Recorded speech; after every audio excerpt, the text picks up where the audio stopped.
good. Steve, nice to see you. I just wonder, a couple of days on, how you're feeling about Saturday, given you're quite a close group who've been through quite a lot together of late. Did it allow you to be sort of honest with each other about where things went wrong? Is that how you approached it?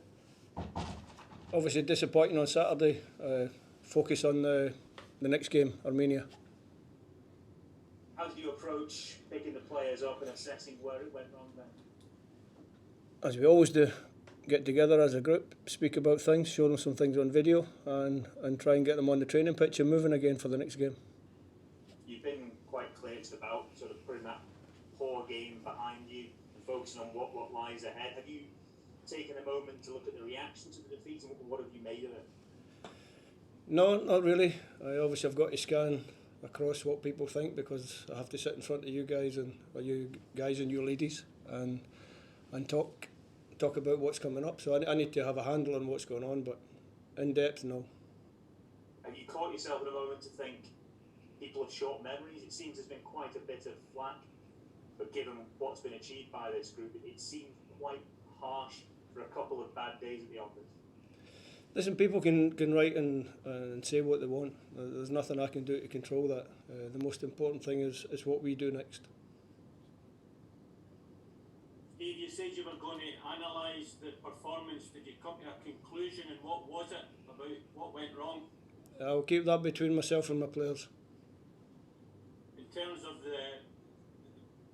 Andy Robertson was saying that the players had words to say to each other after the game. Was that over and above what usually happens after a defeat? No, the players always talk after a game. So what was it? What was the problem?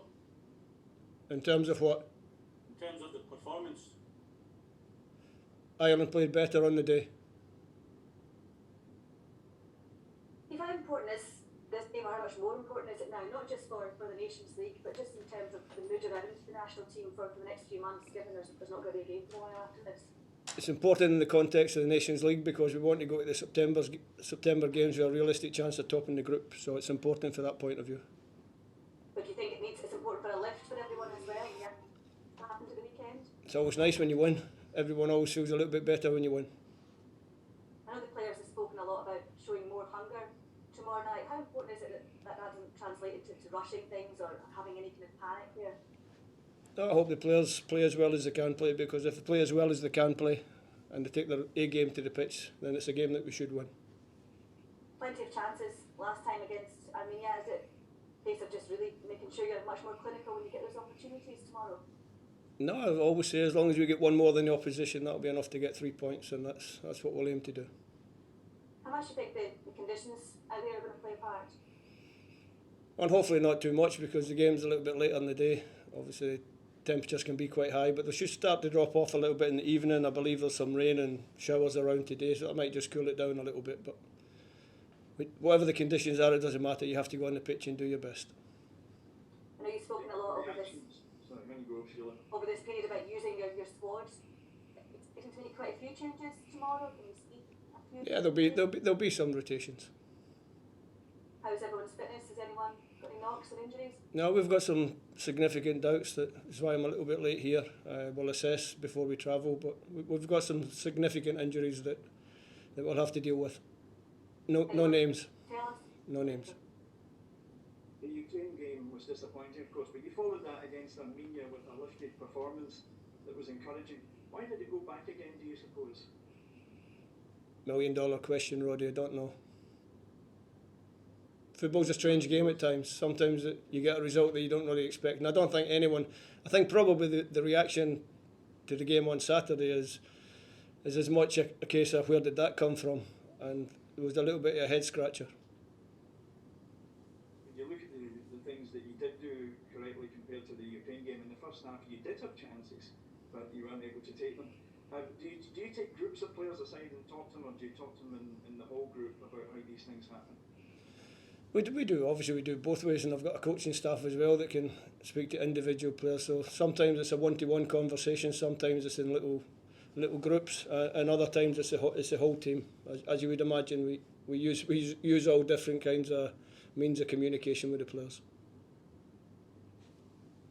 After the results, I was going to say, who wants amongst the players who lift the spirits? Because, for example, you take John McGinn, he always seems to be the up guy in the group, the joker. How has he been after Saturday? Disappointed like everybody else, but ready for the next game. We'll take a couple final questions. Steve, just off the back of the result and performance in Ireland, is there more pressure on the guys and yourself going into tomorrow night's game? Don't really think I think there's pressure in every game when you're representing your country. There's pressure in every game of football, so I don't think there's any more pressure on this game than there would be normally. I'm just going to go back to the criticism and flack that's been flying around over the last 48 hours, which you would expect, I would imagine, after a result like that. I know you've touched on this, but do you think that people just do need to take a step back and just maybe look at where the national side were when you came in, and maybe just look beyond, what happened in Dublin and against Ukraine, and maybe take a look at the bigger picture? It doesn't really matter what I think. It matters more what you guys in the media think and what you put out there. And you can choose to be one of two ways. Final question. I haven't Thanks, got folks. any. I've done it. Thank you. Take care. Thank you.